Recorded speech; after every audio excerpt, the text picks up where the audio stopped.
حجیت حدیث میں حدیث پاک سے کیا مراد ہے؟ ویسے عام طور پہ لفظ حدیث تو کہتے ہیں نائے کو، قدیم کے مقابلے میں حدیث، قدیم پرانا اور حدیث نایا، ویسے حدیث بات کو بھی کہتے ہیں۔ تو اس حدیث سے کیا حدیث مراد ہے؟ حتیٰ یخوضوا فی حدیث غیری، قرآن میں باتوں کو بھی حدیث کہا گیا۔ یہ جو ہم حجیت حدیث بولیں گے تو اس حدیث سے کیا مراد ہوگا؟ سنیں، حجیت حدیث کے لفظ سے رسول اللہ صلی اللہ علیہ وسلم کی بات کی اہمیت مراد ہوگی۔ اس سے عام باتیں نہیں ہیں کہ جو عام بات آپ کر لیں اور وہی بات ہے، بلکہ رسول پاک صلی اللہ علیہ وسلم کی بات مراد ہوگی۔ رسالت مآب علیہ الصلوۃ والسلام کی موجودگی میں یہ لفظ کئی بار بولا گیا ہے، بلکہ اللہ کے رسول کے سامنے بولا گیا، حضور پاک نے بھی خود فرمایا لفظ حدیث، جس میں تعلیم دی کہ میری بات حدیث ہے۔ کئی حدیث ہیں، اگر آپ دیکھنا چاہیں تو آپ کو بہت معاملات میں آپ کو ملے گا۔ مثلا جامع ترمذی میں روایت موجود ہے، حضرت مقداد بن معدی کرب رضی اللہ عنہ فرماتے ہیں اللہ کے رسول نے فرمایا نظر اللہ عمران سمع منا حدیثا فحفظہ حتی یبلغہ غیرہ، فرمایا لوگو جس بندے نے مجھ سے حدیث سنی اور دوسروں تک پہنچا دی، اللہ اس کے چہرے کو تر و تازہ رکھے۔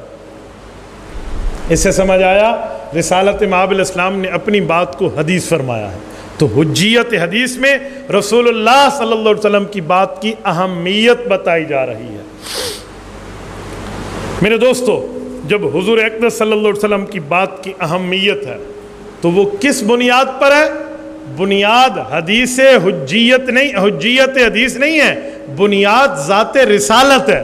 حجیت حدیث حجیت نبوت ہے، حجیت حدیث حجیت پیغمبری ہے، حجیت حدیث حجیت رسالت ہے، یعنی نبوت کی ذات کی اہمیت ہے، اسی لیے نبوت کی بات کی اہمیت ہے۔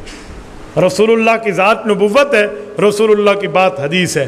نبوت کی اہمیت ہے تو نبوت کی ذات کی اہمیت ہے تو بات کی اہمیت ہے نا، اسی لیے رسول اللہ صلی اللہ علیہ وسلم کی حدیث کی حجیت ہے۔ اسی پر بنیادی مسئلہ عرض کروں کہ یہ بنیادی مسئلہ ایک اعتقادی مسئلہ ہے۔ کیا معنی؟ یہ عقیدے کا مسئلہ ہے، عقیدے کا، نظریے کا۔ یہ حدیث کی حجیت ایک عقیدے کی بات ہے۔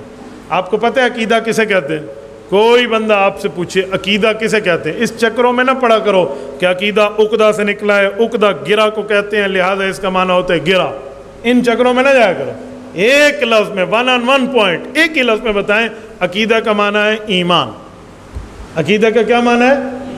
بولتے نہیں ہیں، ایمان۔ ایمان کہہ دیں، عقیدہ کہہ دیں، عقیدہ کہہ دیں، ایمان کہہ دیں، دونوں ہم پلہ ہم معنی لفظ ہے۔ یعنی اس کا عقیدہ ٹھیک نہیں ہے، اس کا ایمان ٹھیک نہیں ہے، اس کا ایمان مضبوط ہے، اس کا عقیدہ مضبوط ہے۔ تو عقیدہ اور ایمان یہ ہم پلہ لفظ ہیں، لفظوں کے معنی کے چکر میں نہ پڑ جایا کریں جی کسے کہتے ہیں۔ تبارك الذي نزل الفرقان على عبده ليكون للعالمين نذيرا